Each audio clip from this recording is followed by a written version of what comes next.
Hello friends, welcome to Kirti's home cooking. આજે આપણે pineapple હલવો બનાવશું, જે ખૂબ જ ટેસ્ટી અને સરળ રીતે બની જાય છે. તો સૌપ્રથમ 2 પાઇનેપલ લઈ એને કટ કરી લઈશું. એની અંદર જે કાંટાવાળો ભાગ હોય એને કાઢી નાખશું અને સરખી રીતે કટ થઈ ગયા પછી આપણે એને વોશ કરી નાખશું. અને વોશ કરી લીધા પછી આપણે એને છીણવાનું છે.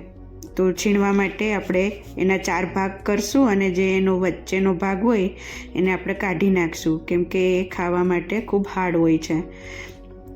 આવી રીતે કટ થઈ ગયા પછી આપણે એને છીણી લઈશું. અને છીણાઈ ગયા પછી આપણે હવે એક પેન લઈ અને એની અંદર છીણેલું પાઇનેપલ નાખી હવે આપણે એને કૂક કરશું. એમાં જે પાણીનો ભાગ હોય એને આપણે બળવા દેવો પડશે. તો slow to medium gas rakhi continue આપણે એને હલાવતા રહેવું પડશે. અડધું પાણી બળી ગયા પછી હવે આપણે એની અંદર શુગર એડ કરવાની છે. તો અડધો કપ શુગર નાખી સરખી રીતે મિક્સ કરી દઈશું અને 1 ચમચી ઘી નાખી દઈશું. અને હવે નાખ્યા પછી આપણે મિક્સ કરી દઈશું. અને આવી રીતે ઓલમોસ્ટ 75% કૂક થઈ જાય એટલે એની અંદર આપણે અડધો કપ મિલ્ક પાવડર નાખવાનો છે. મિલ્ક પાવડરની જગ્યાએ તમે માવો કે કન્ડન્સ મિલ્ક લઈ શકો છો. જો કન્ડન્સ મિલ્ક નાખવું હોય તો શુગર સ્કીપ કરી દેવાની. આની અંદર હવે મિક્સ ડ્રાયફ્રૂટનો પાવડર નાખવાનો છે. તે ટોટલ ઓપ્શનલ છે.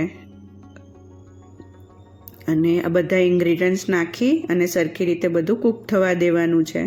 હવે ઓલમોસ્ટ 90% હલવો કૂક થઈ ગયો છે. તો હવે છેલ્લે 1 ચમચી ઘી નાખી અને આપણે એને સરખી રીતે ધીમા તાપે કૂક થવા દેશું.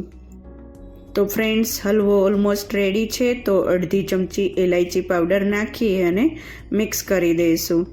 અને આને આપણે હલવાને હવે સરખી રીતે ઘી બારું આવી જાય ત્યાં સુધી કૂક થવા દઈ અને પછી એને ઠંડો કરવા મૂકી દઈશું. હલવો ઠંડો થઈ ગયા પછી આપણે એને સર્વ કરવાનો છે. તો હલવો રેડી છે. તો એની અંદર મિક્સ ડ્રાયફ્રૂટના પીસીસ નાખી દેવાના. જે તમને પસંદ હોય એ ડ્રાયફ્રૂટ નાખી શકો છો. મેં અહીંયા કાજુ, બદામ અને અખરોટના કટકા નાખી અને મિક્સ કરી દીધા છે. તો હલવો હવે રેડી છે. તો ફ્રેન્ડ્સ, તમને આ રેસીપી પસંદ આવી હોય તો મને કમેન્ટમાં જરૂરથી જણાવજો. પાઇનેપલનો હલવો એમનેમ પણ ખાઈ શકો છો, પણ જો તમે એને આઈસ્ક્રીમ જોડે સર્વ કરો તો ખૂબ નાઇસ એવું કોમ્બિનેશન આવે છે.